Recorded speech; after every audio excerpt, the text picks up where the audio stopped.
Pessoal, eu já me apresentei, mas eu vou me apresentar de novo, porque hoje vocês vão entender por que a gente se apresenta desse jeito. Então, vamos lá. E vocês, bem animados, vão dizer um oi, Sinara, tá bom? Então, vamos lá. Sou uma filha amada do Pai, vencendo a orfandade, a rejeição, codependência, julgamento, crítica, ansiedade. Eu sou a Sinara. Muito bom. Então, essa noite... você chegou no 30 e nós estamos na 8ª decisão. Das 30. Uhul, né? Já foram... Essa é a 8ª. E você chegou...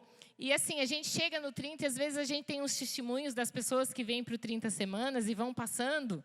E eu já ouvi de alguns. No 2º ano, eu entendi direitinho que era o 30. Então, só para a gente reforçar um pouquinho, é como se a gente estivesse... passando por estações do trem. Cada decisão é uma dessas estações. Então, nós já passamos pela decisão de admitir. Você pode pegar a sua apostila depois, na sua casa, e aqui estão as decisões, aqui no sumário. Opa.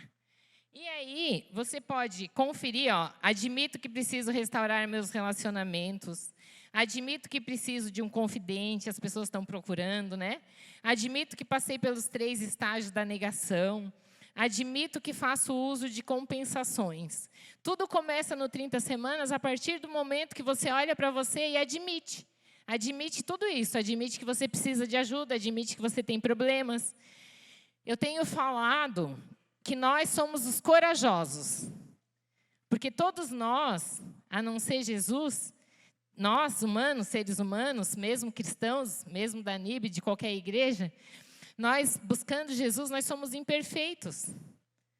Mas aqui no 30 semanas, nós somos os corajosos, que decidimos olhar para as nossas imperfeições e colocá-las diante de Deus, para Ele nos transformar, amém?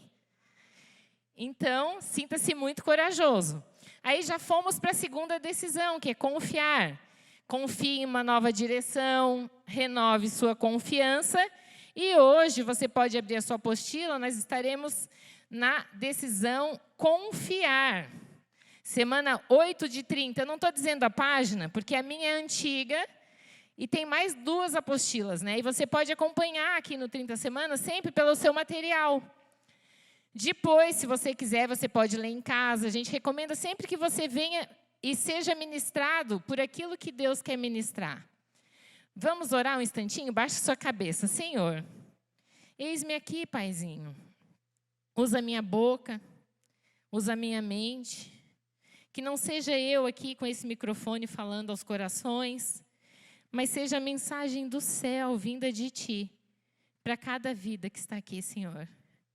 Que vidas possam ser tocadas e sentir o toque amoroso do Pai que Tu és, Senhor. Abençoa cada um, abençoa essa ministração. E que seja uma noite onde haja transformação e ouvidos atentos àquilo que Tu queres para cada um de nós. Em nome de Jesus. Amém? Então, a decisão é confiar. Eu preciso confiar. Deixa eu passar aqui. Gente, a gente acabou de louvar e o louvor estava lindo, né? Só achar para onde que bota. Eu nunca sei, gente. Alguém? Ah, foi. Então, essa decisão, confiar. Eu preciso confiar. Acabamos de louvar e nesse louvor a gente cantou, clamamos, Abba, Pai. Não vou cantar, que senão todo mundo vai embora, mas a gente cantou assim, né? E Abba, Pai significa paizinho. Nós clamamos, paizinho, papai. Né? A gente precisa clamar por esse Pai que nos ama. Também cantamos, eu vou confiar somente em Ti. Né? A gente não cantou assim? Não vou ser abalado. Por quê? Porque eu vou confiar somente em Ti. Quando a gente louva, a gente precisa prestar atenção naquilo que a gente está cantando, para aquilo se tornar uma verdade na nossa vida. E acabamos, né, de louvar. E eu estava pensando em mais uma coisa, Deus é tão lindo, que os testemunhos que a gente chama aqui, convida para testemunhar, a gente não vê a ministração e o testemunho, não combina nada. Mas hoje a ministração é exatamente sobre confiar num Pai. E essa confiança que o Fábio falou, que transformou a vida dele. Então, Deus é lindo, né? Ele é maravilhoso. E aí, a palavra de Deus diz assim: confie no Senhor de todo o seu coração e não se apoie no seu próprio entendimento. Provérbios 3:5. Confie de todo o seu coração. Não vai pelo seu braço, não vai pela sua mente. Confie. Deus está chamando eu e você hoje para nós confiarmos com todo o nosso coração nesse Abba Pai, nesse Paizinho. E hoje nós vamos, olha gente, é gerúndio, então a gente vai aprendendo a confiar em Deus. Isso aí vai sendo uma sequência, como nós vamos aprender a confiar em Deus. Porque às vezes a gente não confia, mas hoje Deus vai falar o nosso coração para a gente confiar nele. E lá em Marcos 9:23, depois vocês podem ler a história lá, mas lá em Marcos, Jesus encontra os discípulos, eles estavam libertando um menino e não tinham conseguido tirar um espírito de um menino que era de surdez, mudo, e que ele tinha convulsões. E Jesus volta, encontra ali aquela situação, e o pai pede para ele, expulsa, né, liberta o meu filho. E aí ele fala, se você puder, ele fala para o pai, e Jesus responde, se podes, disse Jesus, tudo é possível àquele que crê. Amém? Mas para a gente crer e confiar, nós precisamos nos relacionar. A gente só vai chamar Deus de um paizinho ou de Abba Pai quando a gente tiver um tempo com Ele. Quando a gente ouvir a palavra dEle, quando a gente for para a palavra, meditar, mergulhar naquilo que Ele deixou. Ele deixou uma carta tão linda que é a palavra de Deus para nós, né? E às vezes a gente deixa ela de lado. A gente precisa se alimentar da palavra. Mas também a gente precisa falar com esse Pai. Então a gente precisa ter um relacionamento, investir. Relacionamento, só é relacionamento se nós investirmos tempo nisso. Mas sabe o que acontece? Normalmente a gente compara o nosso relacionamento com Deus com o nosso pai biológico. E às vezes, lembra, por coincidência, meu testemunho foi semana passada e eu contei para vocês que eu fui adotada e que o meu pai adotivo também, quando eu tinha 15 anos, saiu de casa e me abandonou. Então, a minha visão de pai era uma visão de que pais não são tão confiáveis, pais não são tão amorosos. Meu pai não se deu bem com a minha mãe, por que ele me abandonou? Meu pai, por que abandonou os filhos? Por que se afastou?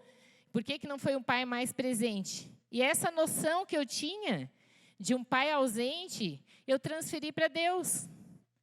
E por isso que eu contei no meu testemunho que eu tinha dificuldade de falar que eu era uma filha amada de Deus. Porque eu não tinha experimentado esse amor de pai. E o que acontece na minha vida e na sua, é que às vezes você transfere o relacionamento, uma ausência de um pai, ou um pai que não foi tão bom para o seu relacionamento com Deus. E o que a gente chama no 30 Semanas de espírito de orfandade. O espírito de orfandade, por isso você vai entender como que a gente se apresenta. Eu vou mostrar uma árvore para vocês, que é a nossa árvore que está aqui. Deixa eu ver se ela está aqui. Opa, esse já foi. Estou passando para trás, né, gente? Acho que sim, né? Aqui. Deu. Isso. Então, para você entender isso aqui, gente, é a base do programa 30 Semanas. Os nossos problemas acontecem porque nós nos sentimos órfãos. Alguma coisa aconteceu na minha e na sua vida que impossibilitou você se sentir um filho ou uma filha amada de Deus.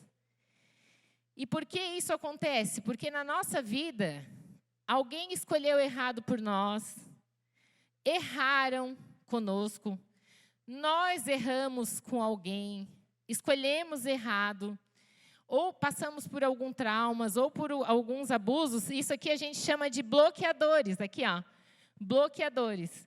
Então esses bloqueadores são como se fossem muros, que não deixa você receber a paternidade de Deus. E aí você se sente órfão. E um órfão se sente rejeitado. O tronco é um tronco de rejeição. Por isso que a gente se apresenta assim, ó. Eu sou uma filha amada porque eu preciso reforçar para mim. É uma luta, gente. Satanás foi o primeiro órfão. E ele quer que nós nos sintamos órfãos também. Ele quer que a gente não tenha um relacionamento com o nosso pai. Ele quer que que os nossos pensamentos sobre Deus sejam pensamentos errados, para nos sentirmos tão órfãos quanto ele. E aí, o que acontece? A gente se sente órfão e a gente tem um sentimento de rejeição. E aí, o que a gente vai desenvolver, como se fosse uma árvore, os galhos são como se são válvulas de escape ou compensações. Para eu me sentir melhor e não olhar para a minha dor emocional, eu desenvolvo os galhos. Ou eu desenvolvo a ira, uma religiosidade, desvio de sexualidade, mágoa, todos esses grupos pequenos que nós temos. Mas o problema, onde a gente precisa mexer, é aqui, ó.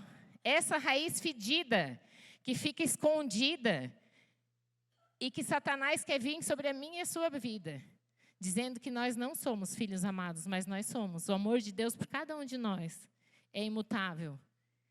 Se você fizer tudo para Deus, Ele vai te amar, mas não pelo que você faz, do mesmo jeito que se você não fizer nada. Se você errar, aqui no 30 Semanas a gente fala, nós não somos os nossos pecados, nós somos filhos e filhas amadas de Deus. Então, o 30 Semanas ele é uma ferramenta que vem para que nós possamos, com a ajuda do Espírito Santo, olhar para aquilo que tem bloqueado na nossa vida. Qual trauma tem feito efeito sobre a sua vida? Qual escolha errada você se cobra? Ou o que fizeram com você que você tem posto o olho sobre isso? O Espírito Santo vai trazer para você durante os 30 Semanas. E aí, quando você identificar isso, você vai aprender a lidar de uma forma diferente. Vai dizer, opa, aqui não. Essa não é a verdade. Mesmo eu tendo passado por isso, Deus me ama. Deus estava ali. Falei para vocês no meu testemunho também, que quando eu estava naquele berço, 3 dias que eu fiquei no hospital, quando eu escrevi as minhas memórias, eu vi Jesus ali comigo. Em nenhum momento Ele me abandonou. E me deu uma família abençoada. Então, não é o final da sua história. Deus tem uma história linda para a sua vida. Mesmo que você esteja num momento difícil, Deus quer transformar. E o que Ele quer fazer? É como se a gente pegasse a raiz da árvore e virasse essa árvore para o céu. Estão vendo ali? Dá para ver? Eu não sei se eu estou na frente, peraí. Aqui, né? Ó. E aí você vai receber a seiva do seu pai, a paternidade dele. E você vai se sentir aceito como um filho amado de Deus. E aí fica muito mais fácil de nós produzirmos os frutos do Espírito Santo, porque você sabe quem você é. A sua identidade de filho, você é filho daquele que ama, você é filho daquele que é alegre, você é filho daquele que é bondoso, e você vai produzir esses frutos sobre a sua vida. Então, isso tem que ficar muito claro, porque durante todo o programa você vai perceber que você vai chegar com certeza, através de cada decisão, nessa visão de Deus para a sua vida. Não mais de um órfão, mas de um filho amado de Deus. E aí vai ficar muito mais fácil você prosseguir confiando em Deus. Fica muito mais fácil, você vai produzir os frutos, está ali na sua apostila, bom, não sei a página, mas bem no final, fala assim, viveremos a aceitação como filhos amados de Deus, e o que será gerado em nós são os frutos do Espírito. Acharam? Vamos ler junto? Amor, alegria, paz, amabilidade, bondade, fidelidade, mansidão e domínio próprio. Se a gente se enxergar com base na verdade, podemos desbloquear todo o poder de Deus em nós. Quando a gente descobre que o problema está na raiz da orfandade e não nos galhos, fica muito mais fácil de tratar. Você pode chegar no seu quarto e falar, não consigo. Eu falava para Deus, Deus, eu não consigo dizer. Eu via Deus como um senhor, eu não via como um pai. E eu fui pedindo para Ele em oração, mas eu quero. Eu quero esse relacionamento de pai e filha, mesmo não tendo experimentado do jeito que eu gostaria. Eu quero.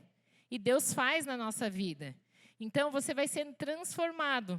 E a sua identidade de filho amado vem. E por isso que é importante a gente se apresentar no grupo. Lá nos grupos pequenos, você se apresenta porque você vai falar para você mesmo. Eu sou uma filha amada. Você ouve.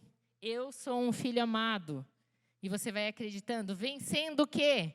Para você recordar. Quando você se apresentar, você se apresenta assim. A gente fala isso para os facilitadores. A orfandade.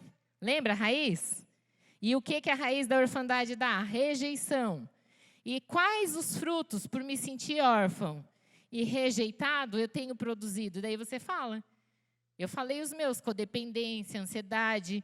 E cada vez que eu estou no 30 semanas, que já faz um tempinho, que eu fiz desde 2017, eu estava no Celebrando e agora no 30, Deus mostra cada ano uma área que Ele tem que trabalhar. E aí, tem esse versículo maravilhoso que fala, sabemos que em todas as coisas, para o bem, todas as coisas contribuem para o bem daqueles que amam a Deus, que foram chamados segundo o seu propósito. Todas as coisas contribuem. Você está olhando para a sua orfandade hoje, você está olhando para essa árvore, pensando aquele trauma que você viveu. De alguma forma, Deus usa e vai transformar aquilo lá em bênção.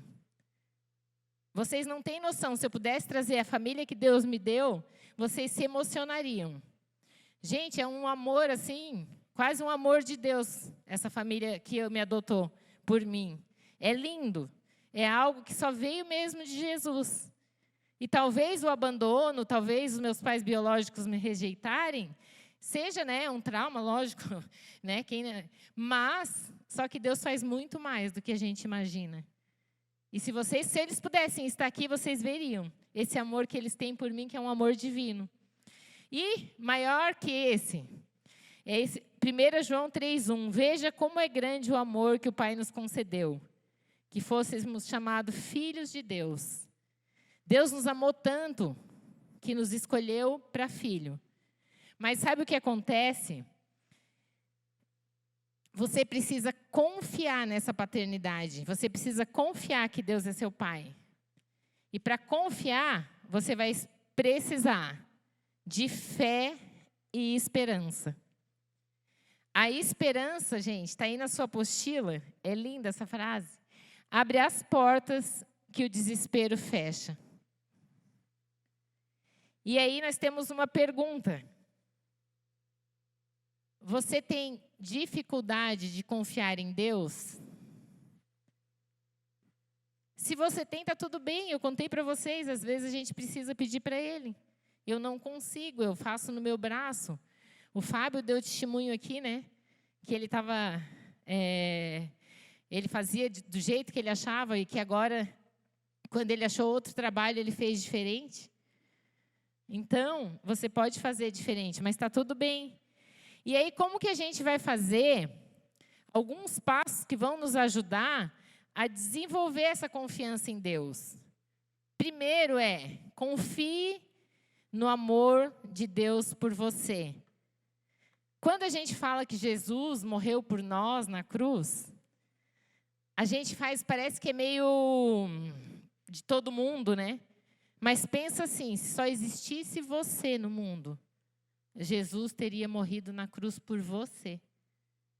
Então, você vai falar para você agora, Jesus morreu por mim. Você, único, especial, Deus fez só um de você. E Jesus naquela cruz morreu por você. Então, você precisa confiar no amor de Deus. Não sei quantos aqui têm filhos, mas imagina você ter um filho, que foi o que Deus fez. E você dá a vida do seu filho por alguém. Deus fez isso por cada um de nós. Ele morreu por nós. E assim conhecemos o amor de Deus. e confiamos nesse amor. Deus é amor. Todo aquele que permanece no amor, permanece Deus e Deus nele. 1 João 4,16. Quando a gente ama, quando a gente recebe o amor de Deus, o nosso copo se enche de amor e a gente consegue transbordar esse amor sobre a vida das outras pessoas. Todo aquele que permanece em Deus, que é amor, se sente amado, se sente um filho amado e ama as pessoas. Depois, na sua apostila de novo, diz assim: porque Deus amou tanto o mundo, quem não conhece, né? João 3,16. Deus amou tanto o mundo que deu o seu Filho unigênito para todo que nele crer não pereça, mas tenha vida eterna. Ele deu seu Filho único por você e por mim. E aí na sua apostila pergunta assim: hoje você decide aceitar o amor de Deus? Então, para nós confiarmos em Deus, aprendermos a confiar em Deus, a primeira atitude é: confie no amor de Deus.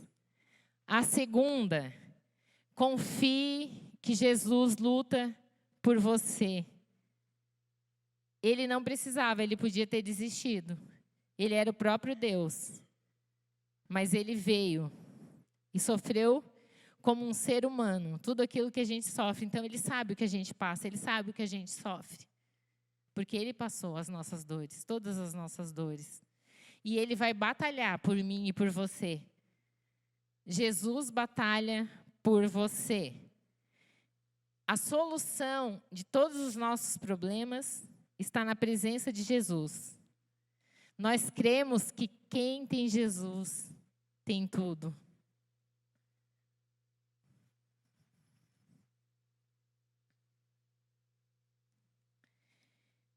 E a palavra de Deus em Romanos 8,34 fala assim: quem os condenará? Foi Cristo Jesus que morreu, e mais que ressuscitou, está à direita de Deus. E Ele também intercede por mim e por você, Ele intercede por nós. Jesus luta com você. Falei para vocês naquele berço, eu não estava sozinho, Jesus estava ali torcendo. Vai lá, nós vamos achar alguém para você. Não se sinta sozinho. Eu não percebo, mas eu trago isso para a minha vida. Claro que eu tinha 3 dias, né? Eu não lembro.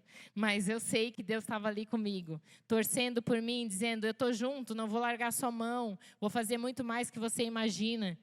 E hoje Jesus está dizendo isso para mim e para a sua vida. Não desista, eu estou na batalha por você. Estou de mão dada com você, amém? Show. E mais uma coisa. Então, a primeira, lembra? Quem lembra da primeira? Confie, vamos lá. Confie no amor de Deus por você. A segunda, confie que Jesus... Isso mesmo, batalha por você. Agora, a terceira, confie que com a ajuda de Deus você pode mudar. Lá em Romanos 12:2 diz assim: não se amoldem a padrão desse mundo. Coloca a mão na sua mente, aqui na sua cabeça. Não se amoldem ao padrão desse mundo, mas transforme-se pela renovação da sua mente. Você precisa transformar a sua mente. Como você vai transformar a sua mente? Se enchendo da palavra de Deus, sabendo que a palavra de Deus é verdade para a sua vida. E você também pode se relacionar com esse Deus, tendo um tempo de oração, tendo um tempo com Ele. E quando você faz isso, você vai experimentar a boa, perfeita e agradável vontade de Deus. Mas a decisão começa em nós.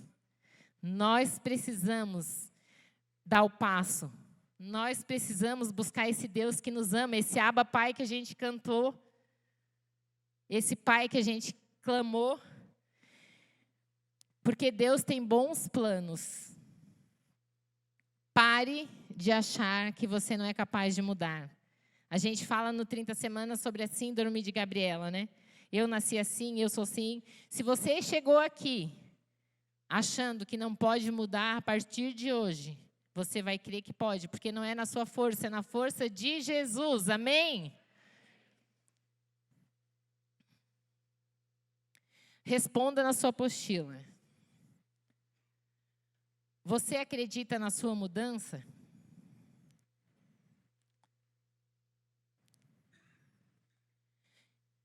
E a quarta coisa,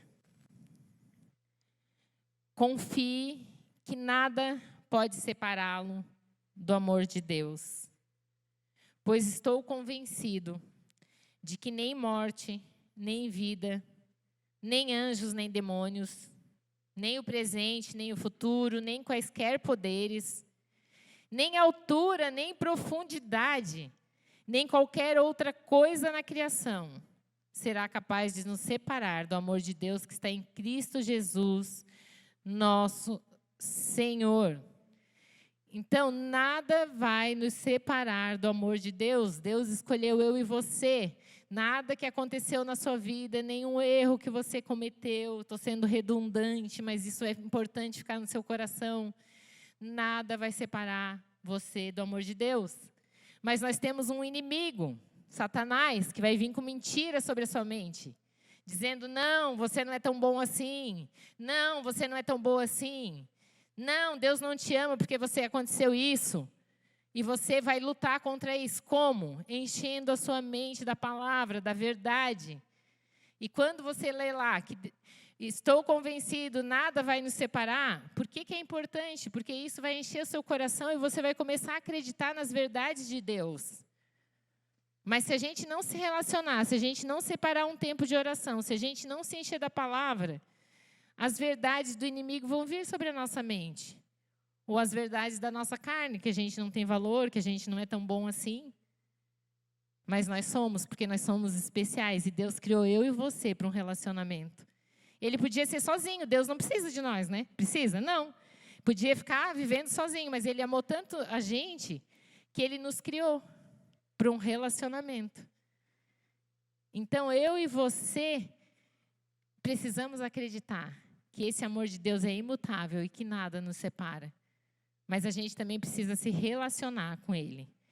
Porque a palavra de Deus diz assim também, lá em 1 Pedro 5,8.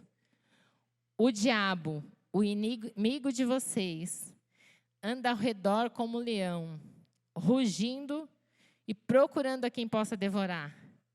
Mas sabe o que eu acho ótimo desse versículo? Porque ele só pode andar ao redor. E ele ruge, querendo nos devorar. Mas também a palavra de Deus diz que se a gente, portanto, submetam-se a Deus, resistam ao diabo, e ele fugirá de vocês. Se a gente se submeter a Deus, se a gente resistir àquele rugido, ao diabo ao redor da gente, e a gente se submeter a Deus, Ele vai fugir. Porque Ele é o pai da mentira. Ele quer mentir sobre quem nós somos. Mas hoje, você vai confiar nesse Pai, que deu o seu Filho por cada um de nós, e que quer um relacionamento conosco. Então, para confiar em Deus, de novo, reforçando para ficar no seu coração, você precisa confiar que Deus te ama, que Jesus luta as suas batalhas, que você pode mudar e que nada vai separar nem eu nem você desse amor que é infinito de Deus pelas nossas vidas. Mas, aí na sua apostila tem uma pergunta. O que hoje o separa de Deus? O que tem separado você de Deus? Você pode pensar, escrever.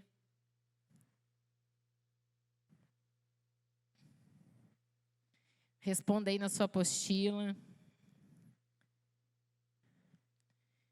E aí na sua apostila tem algo muito importante para você gravar e levar para sua casa.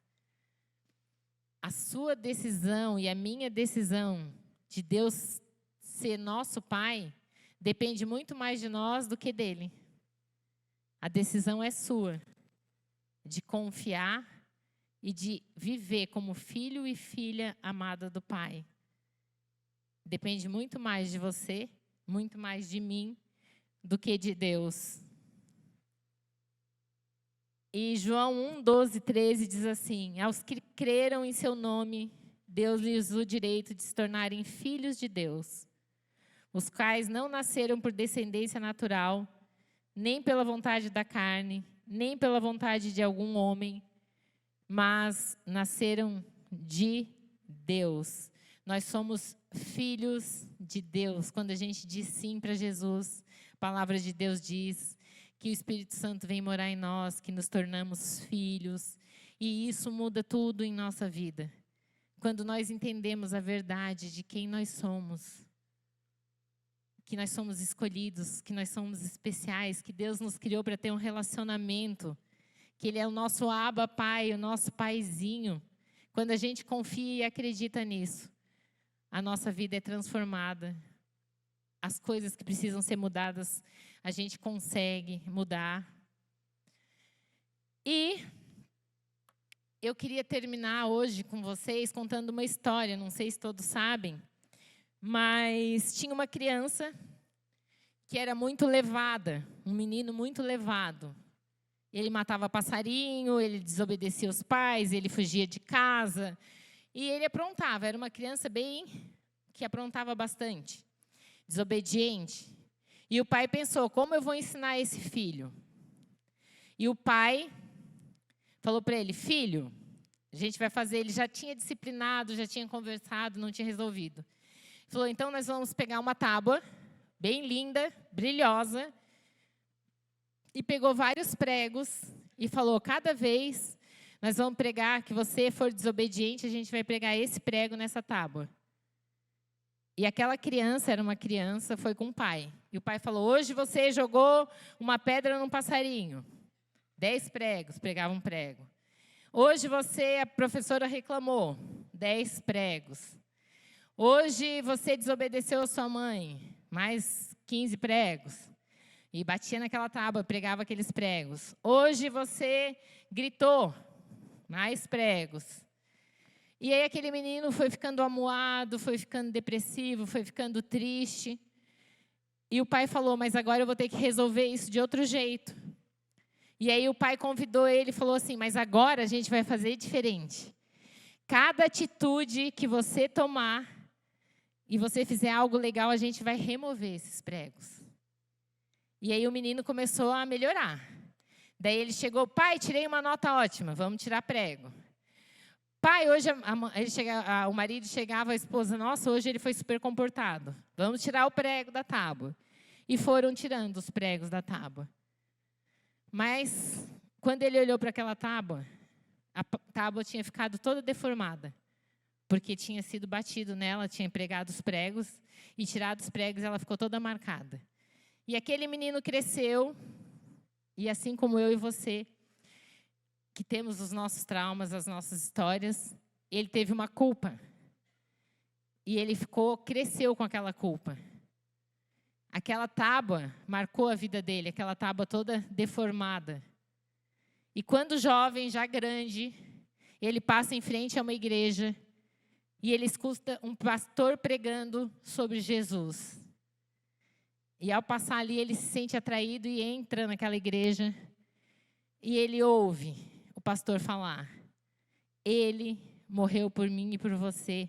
E foi pregado num madeiro. Foi pregado num madeiro pela sua vida. E naquela hora, ele entendeu que aquela tábua perfurada, aquela tábua da vida dele, que era aquela culpa que ele tinha por olhar para aquela tábua e tudo que ele tinha feito, Jesus levou na cruz com ele. E a partir dali ele foi curado. E a partir dali ele teve um relacionamento com Deus. E a partir dali ele se sentiu um filho amado do Pai. E começou a confiar nesse Pai. Amém? E eu queria convidar você para... Cadê a banda? Pode subir. Vou deixar a pergunta facilitadora para você. A pergunta hoje para os nossos pequenos grupos é, você teve relacionamento com seu pai biológico? E agora, eu queria que você baixasse a sua cabeça, antes de a banda começar a tocar. E eu queria orar com você, se você precisa confiar mais Se você se sente como esse menino, com essa tábua toda ferida, tábua toda torta na sua vida, se tem uma tábua deformada aí na sua vida, você não está conseguindo confiar. Se você precisa dar um passo de confiança em direção a esse Deus, eu queria orar com você, e eu queria que você saísse de onde você está. A gente vai começar a louvar, e você viesse depois aqui na frente, para a gente orar pela sua vida. E esse ato, o vir aqui na frente, é para dizer assim: Deus, eu quero confiar em Ti, eu não estou confiando. Assim como eu falei para Deus, eu pedi para Ele. Então vamos ficar de pé para louvar, e você vai falando durante esse louvor com seu Pai. Esse louvor fala assim: em Teus braços eu quero estar. Esse louvor fala: segura, eu estou nos Seus braços. Então fale com seu Pai agora através desse louvor.